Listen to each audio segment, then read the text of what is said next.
A graça e a paz do Senhor Jesus. Vamos aí para mais um post semanal, né, no canal do Pastor Gilberto. Hoje eu quero falar para você sobre a verdadeira Páscoa. O livro de Êxodo nos ensina sobre a verdadeira Páscoa. Eu vou começar a contar a história para você. Moisés é o libertador do povo do Egito. E para ele libertar o povo, ele volta para o Egito. Então você já deve saber, não vou contar aqui, sobre as 10 pragas, para tirar o povo do Egito. A última praga é a morte do primogênito. Então, nesse período, o Senhor fala com o povo de Israel, o povo hebreu, para matar um cordeiro. Mata um cordeiro e coma esse cordeiro com a sua família. Se a família for pequena, chame o seu vizinho para comer junto. E não pode ser cozido. Não poderia ser de outra forma a não ser assado. Até brinco, eu gosto dessa expressão, porque aqui fala de um churrasco. Churrasco do cordeiro, tinha que ser assado no fogo. Então, eles iam comer o cordeiro, mas tem uma questão muito importante aqui. Vai falar para mim e para você que antes desse povo ser liberto da escravidão do Egito, para ir para Canaã, eles tiveram que matar o cordeiro, pegar o sangue do cordeiro e colocar nos umbrais das portas, nos portais, sabe?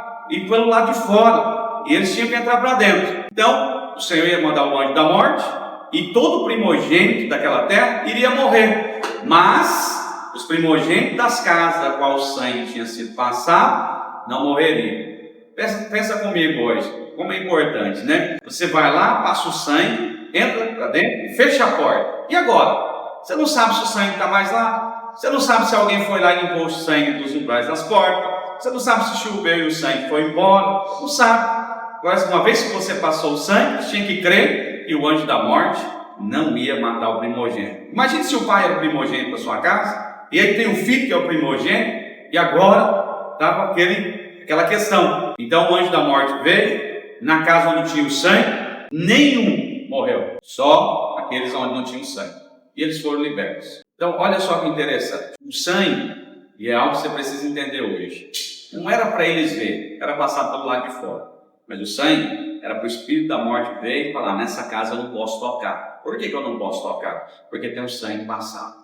Sabe? E aí então, eles é livre e começa, essa é a primeira Páscoa. Foi assim que surgiu a Páscoa. Não foi o ovo de chocolate, não tem nada errado você comprar o ovo de chocolate, dar um presente, mas isso não é Páscoa. A Páscoa é a Páscoa do Senhor. Então, por que eu te contei essa história do início, da primeira Páscoa?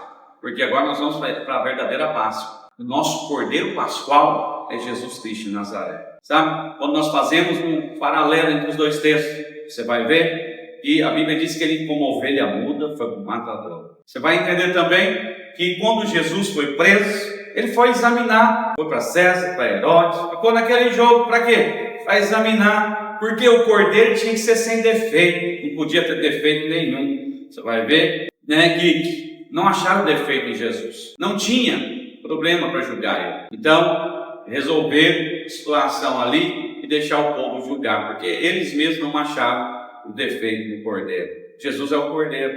Ele é o Cordeiro de Deus que tira o pecado do mundo. Assim como aquele Cordeiro lá foi assado no fogo, nós vamos entender na cruz.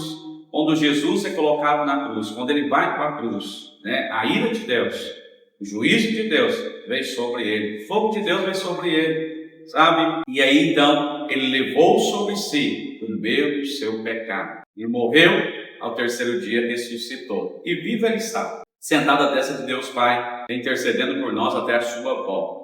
Então, como que nós entendemos? Ali, em Êxodo, eles comeram do Cordeiro. Como que nós comemos do Cordeiro hoje? Sua palavra. Sua palavra é viva e eficaz. Ele é o pão vivo que desceu do céu.